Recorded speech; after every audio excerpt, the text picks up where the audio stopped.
আসসালামু আলাইকুম বন্ধুরা, সবাইকে স্বাগত আমার একটা নতুন ভিডিওতে। সৌদি আরবে আসার পরে আকামা হয় নাই অথবা কফিল আকামা দেয় না, এখন আকামা নাম্বারটা কীভাবে তুলবো এইটা হচ্ছে মেন কথা। হয়তোবা অনেকে কমেন্ট বক্সে কমেন্ট করতেছেন, অনেকে মেসেজ করতেছেন, জানার চেষ্টা করতেছেন ভাই বর্ডার নাম্বার দিয়ে অথবা পাসপোর্ট নাম্বার দিয়ে কীভাবে আকামা নাম্বারটা বের করতে পারি, অথবা এরকম কোনো সিস্টেম আছে কি না যে সিস্টেমে আমি বর্তমান নিয়ম অনুযায়ী আকামা নাম্বারটা বের করতে পারবো। তো আজকের ভিডিওটা দেখলে আশা করি আপনি আর সময় নষ্ট করবেন না, কোথাও দৌড়াদৌড়ি করবেন না, যেটা সঠিক সিস্টেম ওই সিস্টেম ওয়াইজ কাজ করবেন, সম্ভব হলে আকামা নাম্বারটা আপনি বের করতে পারবেন, তুলতে পারবেন।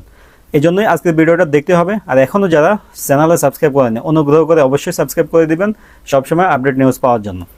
তো দেখেন, বিভিন্ন ভিডিওতে বিভিন্নভাবে বোঝানোর চেষ্টা করছি 2025 সালে আসার পরে কিভাবে আপনি নিজের আকামা নাম্বারটা তুলতে পারেন, কফিল যদি কোম্পানি যদি আপনার আকামা না করে, আকামা না দেয়। এটা অনেকে বলে, আমিও বলছি, তাওয়াক্কালনা থেকে অথবা মুক্তবামিলের ওয়েবসাইট থেকে কোনোভাবে চেক করা যায় কি না আকামা হয়েছে কি হয় নাই। আসলে কথায় কথা বা বিভিন্নভাবে ঘুরায় পেছে বলা যায়, বলাই যায়, কিন্তু আসলে এগুলো কোনোটা এখন আর কার্যকরী না। আমি পার্সোনালি নিজে অনেকে এরকম মুক্তবামিল সিস্টেম থেকে অনেকেরই আকামা নাম্বার চেক করে দিয়েছিলাম কোনো এক সময়, কিন্তু এখন আর ওই সিস্টেমটা নাই, এখন সম্পূর্ণ সিস্টেম চেঞ্জ হয়ে গেছে। এই কারণে আপডেট যে তথ্যগুলো এগুলো আপনাদেরকে দিতেছে। তো আপনি যদি সৌদি আরবে আসেন বর্তমানে 2025 এখন জুলাই মাস চলতেছে, হয়তো 1 মাস 2 মাস আগে আসছেন অথবা এখন আসতেছেন, যখনই আসেন নিয়ম সবার জন্য এক। আপনি কিন্তু সম্পূর্ণ কোম্পানির উপরে ডিপেন্ডেন্ট আকামার জন্য বর্তমান নিয়ম অনুযায়ী। প্রথম 3 মাস তো অবশ্যই অনিবার্য, এটা বলতেই পারি যে কফিল ছাড়া অন্য কেউ আপনাকে অ্যাকাউন্ট নাম্বার তুলে দিতে পারবে না, যতই চেষ্টা করুক। কেউ কেউ বলবে যে হ্যাঁ খরচ বেশি করে তুলে দিতে পারবো, আসলে যে পরিমাণ খরচ আপনি সৌদি আরবে নতুন আসার পরে এই পরিমাণ খরচ আপনি করতে পারবেন না। কারণ কোম্পানি বাইরে গিয়ে অন্য কেউ, থার্ড পার্টি অন্য কেউ আপনার অ্যাকাউন্ট নাম্বার তুলে দিবে, তাও 3 মাসের মধ্যে। এটা মানে যদি আনুমানিক আমি খরচের কথা বলি 2000 প্লাস হয়, এবং কি এটা চান্স থাকে 50% হবে, 50% হবে না এরকম।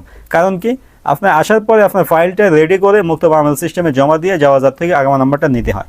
তো এটা কফিলে যাবে 1 ঘন্টার ভিতরে শেষ, কাজ শেষ, আগামা নাম্বার নিয়ে বাসায় আসতে পারবে। অন্য কেউ হইলে 1 দিন 2 দিন 3 দিন ঘুরবে, তাও কাজ হবে কিনা সন্দেহ থাকে। এই কারণে প্রথম 3 মাস আপনি অবশ্যই ধৈর্য সহকারে বসে থাকতে হবে, কারো কাছে দৌড়াদৌড়ি করতে পারবেন না, শুধুমাত্র যার মাধ্যমে আসবেন অথবা যে কফিল জানা থাকবে অথবা কোম্পানি, এদের কাছে আপনি যাবেন যে আমার আকামা নাম্বারটা তুলে দেন, 3 মাসের যে আকামাটা থাকে ওই আকামাটা আমাকে দেন, আমি আপসেটটা খুলি।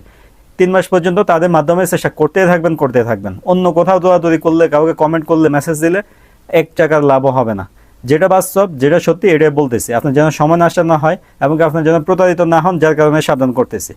তো আপনি আরও কয়েকটা কাজ এর সাথে সাথে করতে পারেন, যেমন বর্ডার নাম্বারটা আপনি বের করে রাখতে পারেন। সৌদি আরবে প্রবেশের 1-2 দিনের ভিতরেই বর্ডার নাম্বারটা আপনি অবশ্যই বের করে রাখবেন। কারণ কি, কোনো এক সময় বর্ডার নাম্বারটা আপনার কাজে লাগবে। যদি না থাকে 3 মাস পরে, সাধারণত বর্ডার নাম্বার অনলাইনে আর থাকে না,